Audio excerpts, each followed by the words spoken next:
Fala galera, beleza? Bom, nessa aula a gente vai ver o que são algoritmos.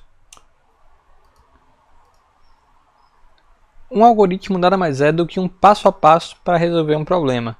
Então, quando você vai, por exemplo, jogar jogo da velha, existe uma forma que se você jogar, você nunca perde. Tem um passo a passo correto que se você seguir ele à risca, você nunca perde. Isso nada mais é do que um algoritmo, certo? Então, qualquer tarefa de dia a dia mesmo, que você pense exatamente estruturado o que você vai fazer e para qualquer situação que possa acontecer, o que você vai fazer, isso é um algoritmo. Um exemplo bom também são quando crianças estão aprendendo, sei lá, fazer uma divisão, um método de divisão. Então existe um passo a passo que a professora ensina, primeiro você faz isso, depois isso, depois isso. Isso nada mais é do que um algoritmo, então a gente consegue ensinar para crianças, né? É uma coisa relativamente tranquila de você descrever a depender do problema, claro. Quando a gente programa, basicamente o que a gente faz é determinar um algoritmo, desenhar um algoritmo mesmo, e escrever isso numa linguagem que o computador entenda. Bom, aí que a gente entra em linguagem de programação. Os computadores são burros, eles não são inteligentes como as crianças. As crianças são muito inteligentes. Você explica, você fala para elas, como é o passo a passo, elas aprendem e fazem, é fantástico. Já os computadores não, é um pouco mais difícil que isso. Por quê? Porque a língua portuguesa é muito complexa. Então, se você escrever em português o que o computador deve fazer, ele não entende. Até o inglês, que é mais simples que o computador, ainda é complexo. Então, você não pode simplesmente escrever um texto em inglês que o computador vai saber o que fazer. Você precisa escrever numa linguagem específica. Tem várias. E assim como tem inglês e português, linguagem de programações tem várias. Tem C, C++, Kotlin, Swift, enfim. Tá? Então, uma linguagem de programação é uma linguagem mesmo, tem uma gramática específica, tem tudo isso bonitinho, como uma língua falada qualquer, só que feita para descrever algoritmos de modo que um computador entenda. Existem linguagens de alto nível de abstração e de baixo nível de abstração. O pessoal geralmente fala só alto nível. Uma linguagem de alto nível é que ela parece mais com uma linguagem normal, como a língua portuguesa, como o inglês. Então parece mais que você está falando. É mais fácil de entender quando você vai lendo o código.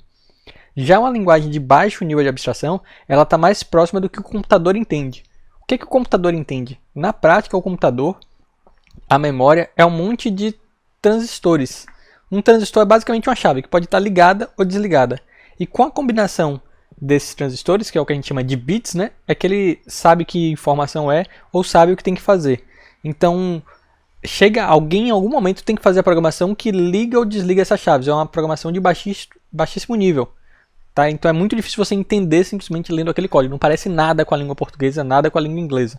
Tá? Parece realmente maluquice. No finalzão das contas, isso vai virar apenas uma sequência de 1s e 0s. O que o computador de fato executa é uma sequência de 1s e 0s, que a gente chama de bits, e um monte de bits a gente chama de bytes.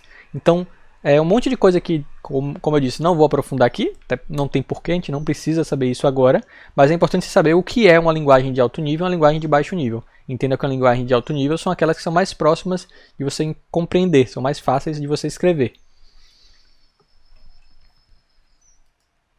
Bom, aqui alguns exemplos de linguagem de programação, como eu falei. Kotlin, que é a que a gente vai aprender nesse curso, é utilizada para algumas coisas, mas principalmente para desenvolvimento de aplicativos Android. É a linguagem atualmente recomendada pelo Google para isso. PHP é muito utilizada na construção de back-end, que é a parte do código que você não vê, né? A parte que fica no servidor, de uma maneira bem resumida. Python é uma linguagem de alto nível, bem legal, para se aprender também, vale a pena, está muito sendo usada para análise de dados, esse tipo de coisa. Swift é a linguagem oficial para desenvolvimento para aplicativos iOS, né? Para os celulares da Apple.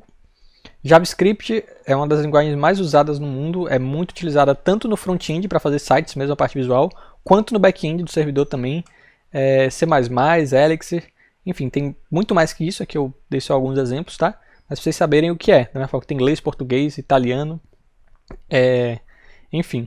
Bom, na próxima aula a gente vai ver sobre compiladores, tá bom? Então, até lá!